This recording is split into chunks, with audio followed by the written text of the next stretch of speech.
Who would have thought that Will Smith eating spaghetti would be the benchmark for AI technology, at least generated videos?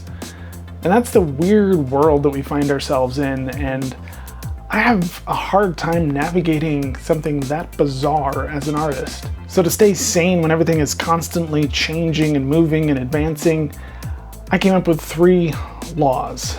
Asimov had 3 laws for robotics. I came up with 3 laws for artists in a world of robots. And I hope this will be helpful to you, at least as helpful as Will Smith eating spaghetti. You see, every time a new AI tool comes out, I have 2 emotions. One is I'm impressed. I'm fascinated that this technology even exists. It can do things that I wouldn't have imagined possible in my lifetime. And then the other emotion is just being depressed.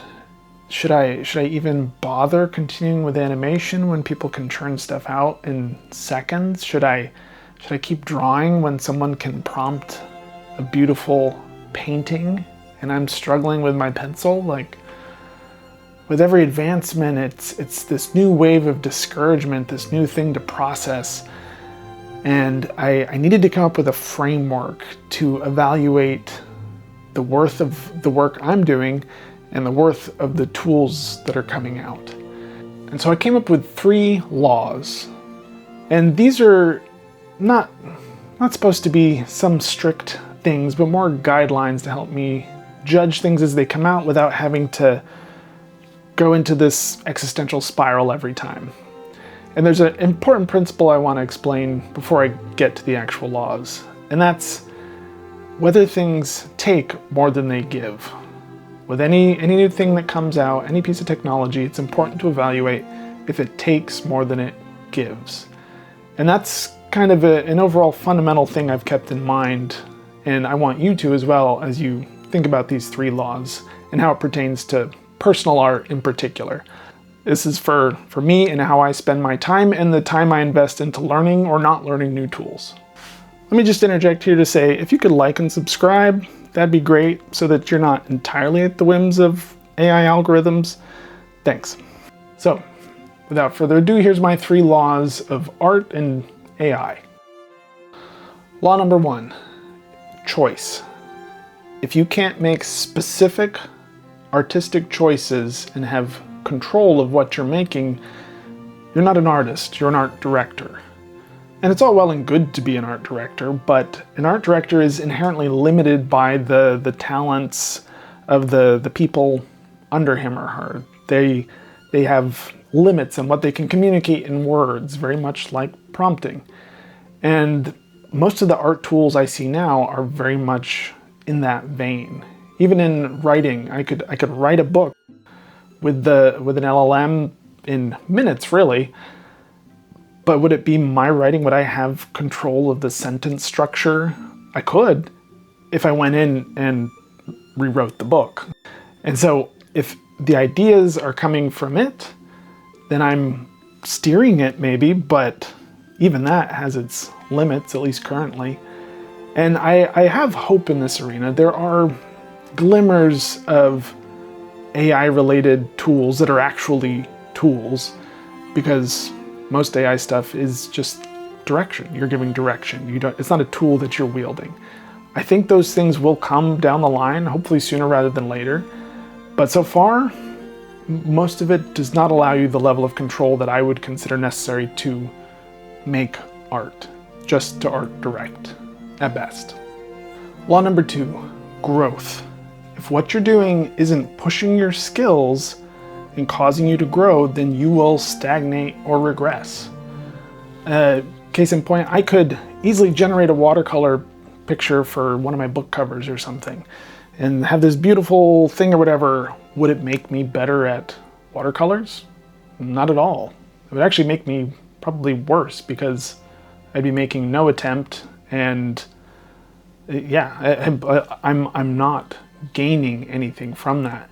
And like I talked about earlier, it's important to evaluate any tool, not just AI, for whether it's taking more than it's giving. And certainly in the case of growth, there's no question. You will not progress as an artist if you're not willing to stretch your skills and do hard things. If you're using a prompt to do less work, to do something less, then you are going to stagnate. You will not grow, you will not get better. And that's, I think, a serious thing that goes beyond art that our society as a whole is probably looking at this point. And it's going to be wild to see how that plays out, but I, for one, have no intention of letting my artistic skills go by the wayside just because there was an easier way to do what I was already doing. Because I don't want to stop growing. I never want to stop growing. Like, that's half the fun, is being able to look back and be like, man, like, the animations I was doing a decade ago suck compared to what I'm doing now. Am I going to look back and be like, wow, I really couldn't write a prompt 10 years ago. The model sure got better, but I'm not a better artist. Like, come on. Like, we all know when we're being lazy. And ultimately, I think that's what a lot of people are using these tools for, to just not do the work. Not because they're not capable, they just don't want to. And that's fine, but you have to understand what it's taking from you. Law number 3, joy. So what would make someone ride a motorcycle, which is hot because I live in Texas, and this is a 50-year-old motorcycle, so it's got a lot more quirks. I stall at least once a ride.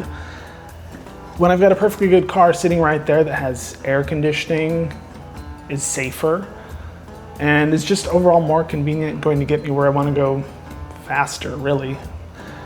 Why would I ride this? Because of joy. I don't get joy from driving my car. It gets me where I need to go, and that's good and that's fine, but the feeling that I get riding this thing, I've never gotten in a car before, and that counts for something. And the same with my art. Why would I do something that's just purely efficient? What if I could get out twice as many YouTube videos, but I get no joy from it? What's the point? Especially when we're talking about our own art. Yeah, if you're doing it for a job, fine, be efficient. But even then, you can't separate art entirely from joy. It is a lot of work, it's a lot of pain, no matter how you go about it. But if it's joyless, it is pointless when it's something we're making for ourselves. And for me personally, I haven't found any AI tools that I enjoy using. There's novelty in it, but again, all those other things of control and growth feed into that joy for me. And without it, it's just pointless. Now, as I wrap this up, I don't want you to think that I'm just down on tech. I've been at the bleeding edge of tech most of my career, and so I'm not throwing the baby out with the bathwater. And like I've said a few times, I see glimmers of tools on the horizon. And so I want to talk about one AI-based tool that I actually do use and I do enjoy and fits under all these laws. In my writing, there's a tool that I found super useful called Edit GPT. Before you lynch me, no, I'm not writing with AI, and that's kind of why I like this tool. After I've written something, I can go in, it will proofread it, but it won't do what most of the LLMs do, where you feed a document and it's like, here you go, hands it back to you. I fixed it, but you don't know what changed, what's yours. What Edit GPT does is it gives you highlighted notes, basically exactly like an editor would. And you can go through and choose, oh, yep, that was a spelling error. Oh, nope, that's supposed to be capitalized. No, that's an intentional mistake because that's conversation. You can go through and you can make choices. And I find that rather than just glossing over even the spell corrections, I try and pay attention to how the word is spelled. If I keep making that mistake, to try and learn, it still feeds into growth. And I enjoy it because it allows me to actually write faster, because I can fix my mistakes without going through and worrying. And it's not perfect. It doesn't always catch everything, but it does a better job than your vanilla, spell check, because it can tell, oh, here's a made up name and it's always spelled this way and it's capitalized. And if I spell it a different way another time, it kind of points it out. And so it's, again, it acts more like a human editor. If I could afford a human editor, I would be doing that. And it would serve the same function, but with someone I could talk to. But this is as close as I can get. And it still affords me the full control of what I'm writing without the AI ever writing anything for me. But the point is, I think these tools will grow, will become more useful. And I'm going to use the ones that fit under these laws for me, and everything else is just noise, and I don't have to put the energy into sorting through it.